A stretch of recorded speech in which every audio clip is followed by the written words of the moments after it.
Welcome back to our channel on this absolutely gorgeous day where the sun might be shining outside, but the storm clouds are violently brewing over the fashion houses of Los Angeles.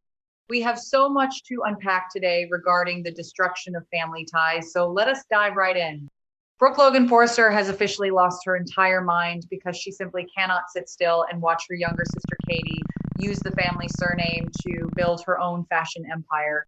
House of Logan is thriving, and Brooke is suffocating under the weight of her own massive ego, which has led her to do the unthinkable and actually file a formal lawsuit against Katie.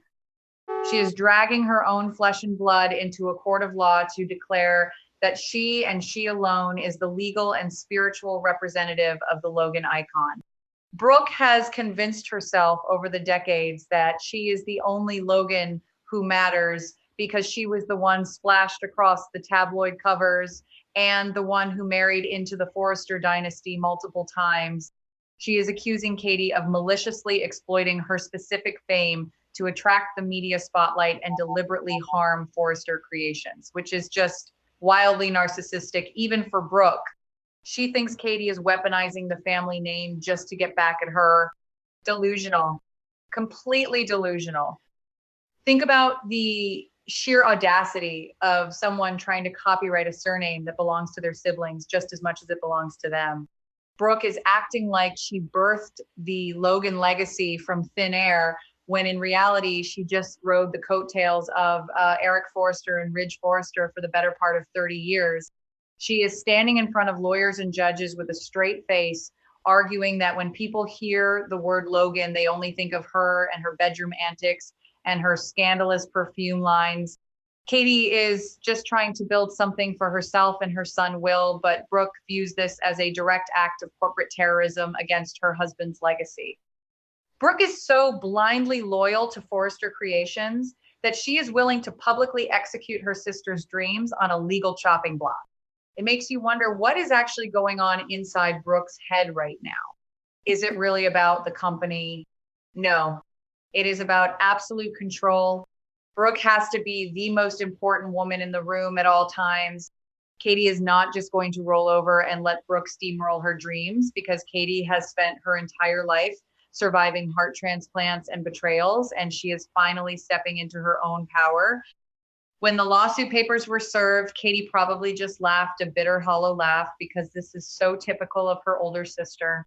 Katie is firing back with everything she has, and she is not holding back any punches in this legal war. She is standing up in that deposition room or courtroom and reminding Brooke of exactly who the real betrayer in the family is. Katie is dragging every single skeleton out of Brooke's meticulously organized closet and throwing them right onto the legal record. She is reminding the world of how Brooke betrayed her own family time and time again. Sleeping with Bridget's husband, sleeping with Katie's husband, Bill. The list goes on, and Katie is using it all to prove that Brooke does not have the moral high ground to dictate how the Logan name should be represented in the public eye. This court battle is not even about business anymore because it has instantly morphed into a toxic dumping ground for decades of long-held personal hatred and resentment between the two sisters. The lawyers are probably sitting there completely stunned as Katie and Brooke scream at each other about things that happened 20 years ago. It is a therapy session from hell playing out in front of a judge who just wants to rule on a trademark dispute. Every single grievance and every stolen kiss and every shed tear is being weaponized in this lawsuit. Brooke is crying victim while actively trying to destroy Katie's livelihood. Katie is weaponizing her trauma to paint Brooke as a narcissistic predator who ruins everything she touches. It is so messy and so incredibly human to watch two women who share the same blood tear each other apart over a fashion label that is really just a proxy for their shattered sisterhood. What a tragedy. A complete tragedy. The sisterly bond that has survived so much tragedy and heartbreak is now officially and irrevocably shattered into a million unfixable pieces. Brooke has crossed a line that you simply cannot uncross when you try to legally bankrupt your own sister. She has stood up in front of everyone and vowed to use every single resource at her disposal to wipe House of Logan completely off the global fashion map.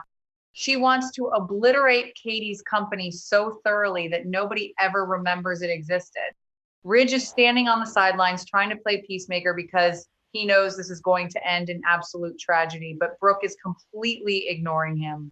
Ridge is begging her to drop the lawsuit and just focus on Forrester Creations, but Brooke has tunnel vision. She is a woman possessed by vengeance and pride.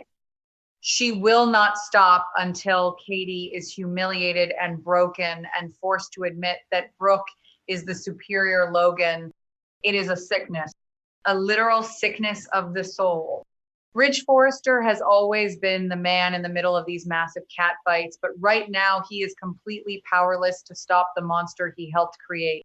He enabled Brooke's massive ego for years, and now he is shocked that she is using it to destroy her sister. He tries to grab her by the shoulders and tell her that family is more important than fashion, but Brooke just swats him away like a pesky fly. She looks at Ridge and tells him that Katie started this war by stealing Eric's designs and poaching Hope. Brooke feels entirely justified in her cruelty because she believes she is the victim of a massive conspiracy. She thinks Katie and Bill and Hope are all laughing at her behind her back. Ridge can see the madness in her eyes, but he cannot reach her. The dressmaker is out of thread. He cannot stitch this family back together. He is just watching the train crash in slow motion. While the older generation is busy tearing each other apart in courtrooms, the younger generation is experiencing their own devastating implosions over at the beach house. Electra Forrester has been through absolute hell recently with the revelation of Ivy's manipulations and the chaotic secrets surrounding Will and the Spencer family. She finally decided that she needed to make a clean break and get her life back on track, so she went back to the beach house to pack up her final belongings. It was supposed to be a simple trip to grab her clothes and maybe shed a few quiet tears over the death of her relationship with Will. She walked up to that door with a heavy heart, expecting to find an empty house or maybe just Will sitting alone in the dark, wallowing in his misery. She turned the knob and walked inside, and her entire world just stopped spinning. The air got sucked right out of the room. She could not breathe. Electra froze in the doorway because her eyes could not comprehend the absolute betrayal playing out right in the middle of the living room. There was Dylan, sweet, innocent, supportive Melissa Dillon with her arms wrapped tightly around Will Spencer in an embrace that was way too intimate for just friends. Will was looking broken and vulnerable, and Dylan was right there soaking up all of his pain like a sponge. Electra just stood there watching them for a split second that felt like an eternity. She saw the way Dylan was looking at him and the way she was holding him, and all the alarms in Electra's head started blaring at maximum volume. This was not just a friend offering a shoulder to cry on. This was a calculated move. This was a vulture swooping in on a wounded animal. The visual was sickening, absolutely sickening. The anger that bubbled up inside Electra was so hot and so fast that it practically burned her throat as she screamed at them to get away from each other. Electra dropped whatever she was holding and just unleashed a torrent of pure, unadulterated rage on Dylan. She accused Dylan of waiting in the wings for this exact moment to strike. Electra pointed a shaking finger at Dylan and screamed that she knew Dylan had been waiting for this chance to steal Will the second she found out he was devastated by the Spencer family secret. Electra felt so incredibly stupid for ever trusting Dylan. She remembered all the times Dylan pretended to be her friend while secretly harboring this massive crush on her boyfriend. It was the ultimate betrayal. Another friend stabbing her in the back. She was suffocating on the lies. Dylan immediately jumped back and started crying and waving her hands around, trying to explain away the situation. She had tears streaming down her face as she swore to Electra that it was not what it looked like. Dylan claimed she was just trying to help Will through the excruciating pain of being abandoned by everyone he loves. She said Will was falling apart over the corporate drama and the lies, and she just wanted to be a good friend. But Dylan's tears looked like crocodile tears to Electra. The excessive closeness and the way Dylan's body was pressed against Will's just moments before totally contradicted the innocent friend narrative. Electra was not buying a single word coming out of Dylan's mouth. The trust was already broken, and this was just the final nail in the coffin. There was no going back. You have to understand where Electra is coming from because this poor girl has been traumatized by betrayal after betrayal. She survived Luna's evil reign of terror before Luna died in that accident, and she survived Remy's underground manipulations, and she survived her own Aunt Ivy trying to ruin her life. Electra's brain is completely wired to expect the worst from people because the worst is all she ever gets. Seeing Dylan clutching Will was just a massive trigger for all that unresolved trauma. Electra looked at Dylan and saw every fake friend and every manipulator who ever tried to destroy her happiness. She could not look past the physical evidence of Dylan's arms around the man she still loves deep down. Electra's heart was breaking all over again, but she masked it with pure venom. She had to protect herself. This explosive confrontation in the middle of the beach house officially marked the brutal and permanent end of their friendship. Electra looked Dylan dead in the eye and told her they were done. No more late night chats and no more working together in harmony at Forrester Creation. Electra completely severed the tie right then and there. She told Dylan she could have Will because they deserved each other and their secret. The air in the room was so thick with tension, you could cut it with a knife. Dylan was sobbing and begging Electra to listen, but Electra just turned her back and started throwing her things into a bag with aggressive, violent motions. The friendship was dead. It was murdered right there on the living room rug. Ashes to ashes, dust to dust. And what is Will Spencer doing during all of this screaming and crying? He is standing there completely paralyzed like a deer in the headlight. Will is caught in the most agonizingly awkward position imaginable. He has to choose between the ex-girlfriend who he still desperately loves, but who has been freezing him out, and the friend who has been his only source of comfort during the darkest time of his life. Will is watching these two women tear each other apart over him, and he has no idea what to say. If he defends Dylan, he completely loses Electra forever and validates all of her accusations. If he sides with Electra, he throws Dylan under the bus after she was the only one who bothered to check on his mental health. Will is trapped in a nightmare of his own making. He is suffocating. Will's brain is short-circuiting because he knows Electra has every right to be furious about the lies he told regarding Logan and the diamond, but he also knows Dylan genuinely did not cross a line in that specific moment. Or did she? Will is so confused by his own feelings right now. He felt the spark when Dylan hugged him. He knows Dylan has feelings for him because they shared that kiss previously. Will is a Spencer, and Spencers are notoriously bad at handling complex emotional triangles. He is looking at Electra's furious, tear-stained face, and he wants to reach out and pull her into his arms, but she is looking at him like he is a monster. He is looking at Dylan, who is weeping, and looking at him for protection. It is an impossible choice, a completely impossible choice. It is actually incredibly poetic and deeply tragic how the younger generation is perfectly mirroring the toxic cycles of the older generation right now. Just across town, Brooke and Katie are destroying their sisterhood over a fashion label and past betrayals regarding men. Here at the beach house, Electra and Dylan are destroying their deep friendship over a man and perceived betrayal. It is like a curse that hangs over the entire city of Los Angeles. Women tearing each other down because the men in their lives cannot figure out how to be honest and loyal. Will Spencer is basically acting like a young Ridge Forrester right now, bouncing between two women who care about him while causing massive collateral damage in his wake. History is just repeating itself in the most painful way possible. The cycle never ends.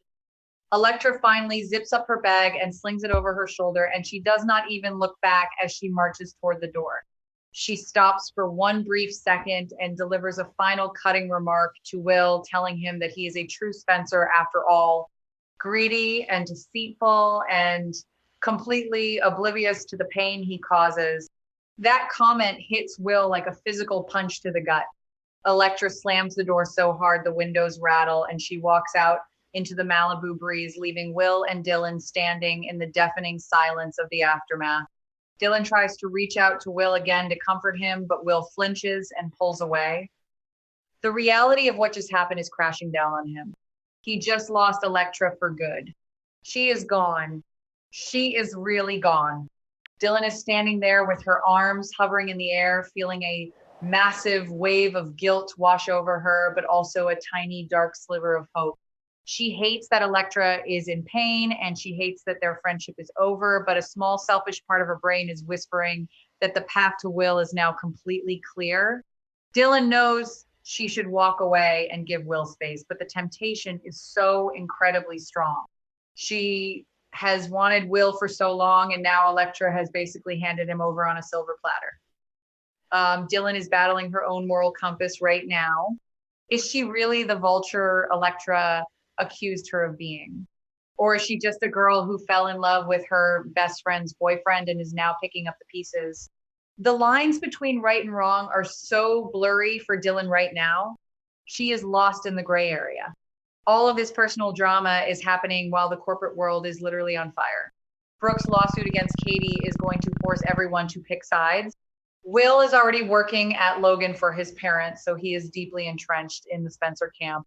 Elektra is a Forrester who is fiercely loyal to her family's legacy. Their romantic fallout is perfectly timed with the corporate war. Elektra is going to channel all of her rage and heartbreak into destroying Logan, and Will is going to have to defend his mother's company against the woman he loves. It is a Shakespearean tragedy playing out with designer clothes and millions of dollars on the line. The lawsuit is going to drag on for months and cost a fortune in legal fees, but Brooke does not care. She wants blood. She wants absolute victory, and the collateral damage will be astronomical.